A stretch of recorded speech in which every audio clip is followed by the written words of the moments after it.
안녕하세요. 여러분의 지적 바로가기 더 딥다이브에 오신 걸 환영합니다. 오늘은 필라테스 기구 리포머 위에서 하는 아주 작고 조용한 움직임이죠. 바로 로어 앤 리프트에 대해 한번 깊이 파고들어 보려고 해요.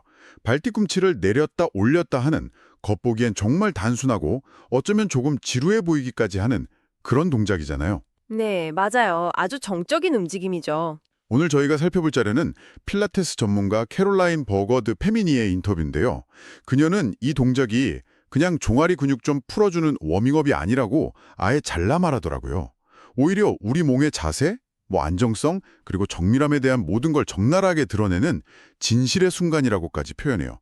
자, 그럼 이 작은 움직임 속에 대체 어떤 거대한 생체 역학적 원리가 숨어 있는지 한번 파헤쳐보죠. 네, 오늘 분석의 목표는 아주 명확합니다. 이 동작이 왜 거짓말을 할 수 없는 움직임인지, 그리고 발목이라는 이 작은 관절이 어떻게 우리 몸 전체의 상태를 드러내는지 이해하는 거예요.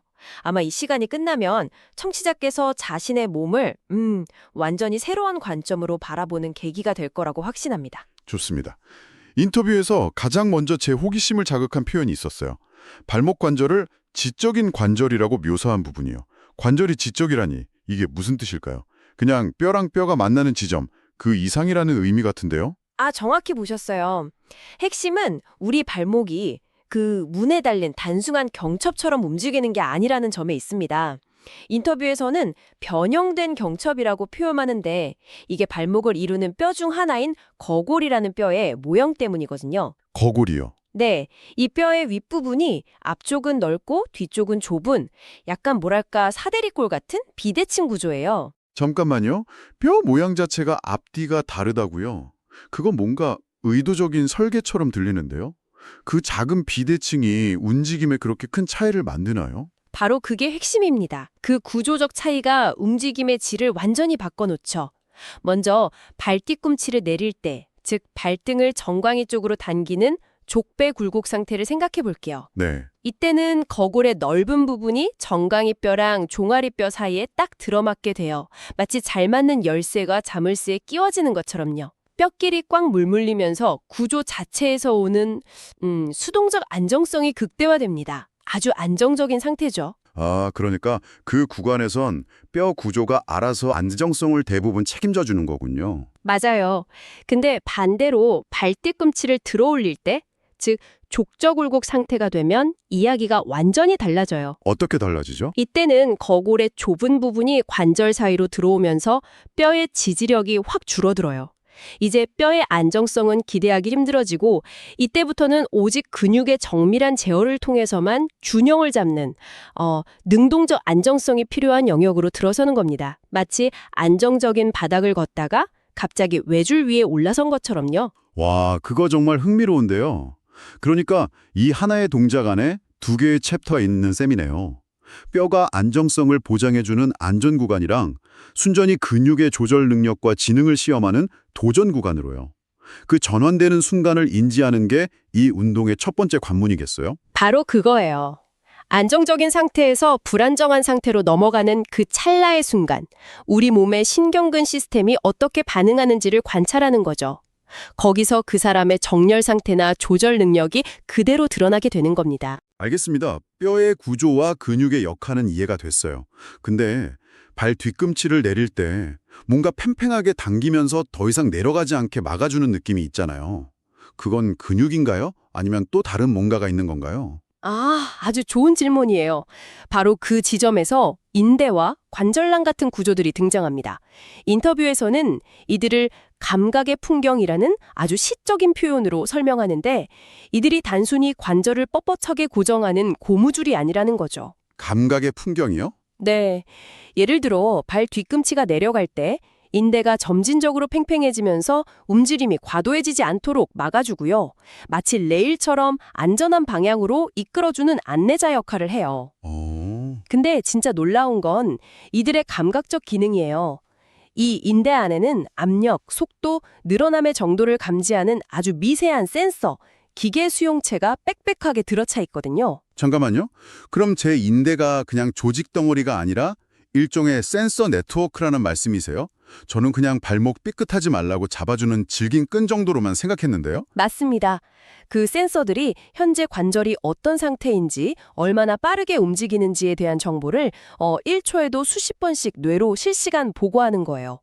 그럼 뇌는 그 정보를 받아서 즉시 근육에 명령을 내려 움직임을 아주 미세하게 수정하죠. 와, 여기서 수동적인 조직인 인대가 느끼고 능동적인 조직인 근육이 규정하는 지속적인 대화가 일어나는 거예요. 우리가 의식하지 못하는 사이에도 몸 안에서는 이런 엄청나게 정교한 소통이 계속되고 있는 거죠. 이야, 이건 제가 몸을 생각하는 방식을 완전히 바꾸네요. 내 몸의 인대들이 뇌랑 그렇게 끊임없이 수다를 떨고 있었다니. 그럼 이제 좀 더 작은 부분으로 들어가 볼게요. 이 큰 관절 말고 발 자체에서도 뭔가 일어나고 있을 것 같아요. 인터뷰에서 단무지 신근이니 무지내전근이니 하는 솔직히 처음 들어보는 근육 이름들이 나오더라고요.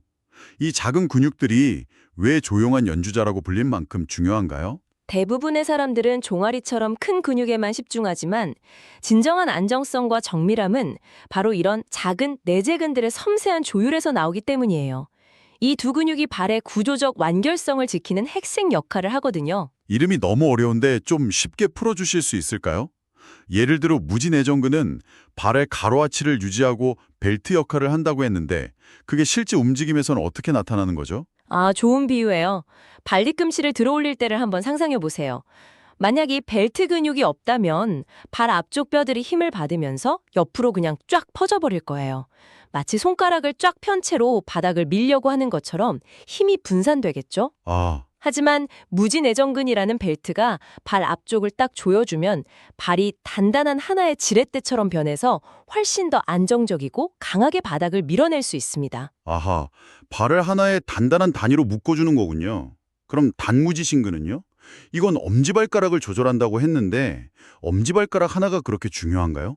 굉장히 중요해요. 이 근육은 엄지발가락을 미세하게 조절해서 발의 안쪽 아치가 무너지는 걸 막아줘요.